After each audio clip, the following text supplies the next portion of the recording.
السلام علیکم ورحمۃ اللہ وبرکاتہ۔ امید ہے کہ تمام احباب خیر و عافیت سے ہوں گے۔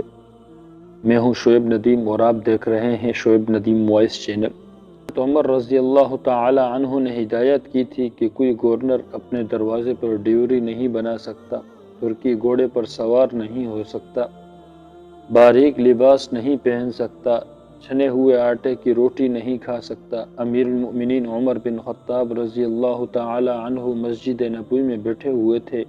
ان کے پاس سے ایک آدمی کا گزر ہوا، وہ کہہ رہا تھا، اے عمر، تمہارے لیے جہنم کی آگ ہے۔ امیر المؤمنین نے حاضرین سے فرمایا، اس آدمی کو میرے پاس لاؤ۔ جب وہ آیا تو آپ رضی اللہ تعالی عنہ نے پوچھا کہ تم نے یہ بات کیوں کہی؟ وہ کہنے لگا، آپ نے اپنے گورنروں کو مقرر کرتے وقت ان سے شرائط قبول تو کرواتے ہیں، مگر ان کا محاسبہ نہیں کرتے کہ انہوں نے شرائط پوری کی ہیں یا نہیں۔ امیر المؤمنین نے پوچھا، کیا بات ہے؟ وہ کہنے لگا، مصر میں جو آپ کا حاکم ہے اس نے آپ کی شرائط کو فراموش کر کے ان باتوں کا ارتکاب کیا ہے جن سے آپ نے منع فرمایا ہے۔ اس کا اشارہ اس طرف تھا کہ مصر کے گورنر عیاض بن غنم رضی اللہ تعالی عنہ نے باریک لباس پہننا شروع کر دیا ہے۔ یہ شکایت سننے کے بعد امیر المؤمنین نے قبیلہ انصار کے 2 آدمیوں کو تفتیش کے لیے مصر روانہ کیا اور ان سے فرمایا کہ تم دونوں مصر جاؤ اور حاکم کے متعلق وہاں کے لوگوں سے استفسار کرو۔ اگر اس آدمی نے مجھے غلط خبر دی ہو تو آگاہ کرنا، اور اگر اس کی خبر صحیح ہے اور حاکم واقعی اپنی ذمہ داری میں کوتاہی کرتا ہے تو وقت ضائع کیے بغیر اسے لے کر میری خدمت میں پہنچو۔ دونوں انصاری امیر المؤمنین کے حکم کی تعمیل میں مصر روانہ ہوئے اور وہاں پہنچ کر لوگوں سے حاکم مصر کے متعلق حقیقت جاننا چاہی۔ انہیں وہی خبر ملی جیسے اس شخص نے امیر المؤمنین سے شکایت کی تھی۔ چنانچہ ان دونوں نے حاکم کے گھر پر پہنچ کر دروازے پر دستک دی اور اندر آنے کی اجازت طلب کی۔ دربان نے جواب دیا، آج حاکم سے ملنے کی اجازت نہیں ہے۔ دونوں انصاریوں نے کہا کہ حاکم کو ہمارے ساتھ ضرور ملنا پڑے گا، ورنہ ہم ابھی اس کا دروازہ جلا دیں گے۔ اتنے میں ان میں سے ایک انصاری جلدی سے آگ کا شعلہ بھی لے کر آ گیا۔ دربان اندر داخل ہوا اور حاکم مصر کو اس کی خبر دی۔ حاکم گھر سے باہر نکلا تو ان دونوں نے کہا، ہم امیر المؤمنین کا پیغام لے کر آئے ہیں، تمہیں ہمارے ساتھ چلنا ہوگا۔ حاکم نے کہا، میری ایک ضرورت ہے، تھوڑی دیر کے لیے مہلت دو تاکہ تیاری کر لوں۔ انہوں نے کہا، امیر المؤمنین نے ہمیں حکم دیا ہے کہ تمہیں ایک پل کی بھی مہلت نہ دی جائے۔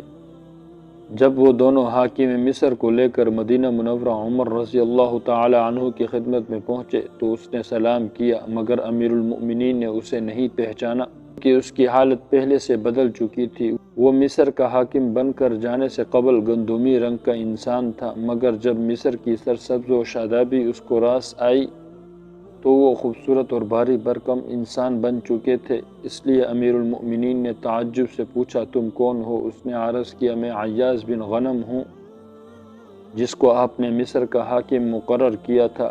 امیر المؤمنین نے فرمایا، اللہ تعالیٰ آپ کا بھلا کرے، جس بات سے تجھے منع کیا گیا تھا اس کو تو نے گلے لگا لیا، مگر جس بات کا تجھے حکم دیا تھا اس کو فراموش کر بیٹھے۔ حضرت عمر رضی اللہ تعالی عنہ نے عیاض بن غنم رضی اللہ عنہ سے فرمایا کہ اچھا، تجھے لوگوں پر حکمرانی کرنے کا شوق آ گیا ہے، تم نے حکمرانی کو لذت کا ذریعہ بنا لیا ہے۔ فرمایا کہ جناب گورنر، یہ کرتا اتاریں اور بکری کے بالوں سے بنا ہوا جبہ پہنیں۔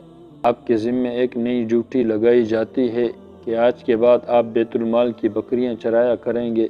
پھر امیر المؤمنین نے بکری کے بالوں سے بنا ہوا لباس اور ایک لاٹھی اور صدقے میں آئے ہوئے 300 بکریاں منگوائیں اور فرمایا کہ یہ لباس زیب تن کرو، میں نے تمہارے باپ کو اس سے بھی ردی لباس پہنے ہوئے دیکھا۔ یہ لاٹھی اٹھاؤ جو تمہارے باپ کی لاٹھی سے بھی کہیں بہتر ہے، اور فلاں چراگاہ میں جا کر ان بکریوں کو چراؤ۔ اس وقت سخت گرمی کا زمانہ تھا۔ امیر المؤمنین نے مزید فرمایا، اور تم راہ گزرنے والوں کو ان بکریوں کا دودھ پینے سے مت روکو، صرف عمر کے گھر والوں کو روکنا، کیونکہ مجھے نہیں معلوم کہ عمر کے گھر والوں نے کبھی صدقے کی بکریوں کے دودھ یا گوشت میں کچھ استعمال کیا ہو۔ چنانچہ 6 مہینے تک عیاض بن غنم رضی اللہ تعالی عنہ ننگے بدن پر بکری کے بالوں کا جبہ پہن کر بیت المال کی 300 بکریاں چرائیں۔ 6 مہینے گزرنے کے بعد حضرت عمر رضی اللہ عنہ نے بلا کر پوچھا کہ جناب، کچھ مزاج ٹھکانے آئے ہیں یا نہیں؟ اس نے کہا جی ہاں۔ پھر وہ فوراً زمین پر گر گیا اور کہنے لگا اے امیر المؤمنین، یہ کام مجھ سے نہیں ہو سکتا، چاہے آپ میری گردن اڑا دیں۔ امیر المؤمنین نے فرمایا اگر میں نے تمہیں گزشتہ منصب پر بحال کر دیا تو پھر تم کس طرح کے آدمی ہوں گے؟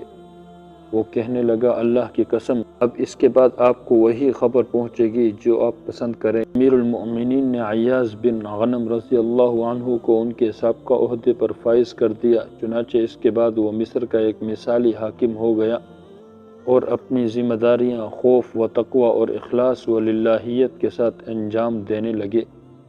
شعیب ندیم کو دیجیے اجازت، اس امید کے ساتھ کہ اگر زندگی نے وفا کی تو ایک اور ویڈیو لے کر آپ کی خدمت میں حاضر ہوں گا۔ تب تک کے لیے خدا حافظ۔ اللہ پاک آپ سب کا حافظ و نگہبان۔ وعلیکم السلام ورحمۃ اللہ وبرکاتہ۔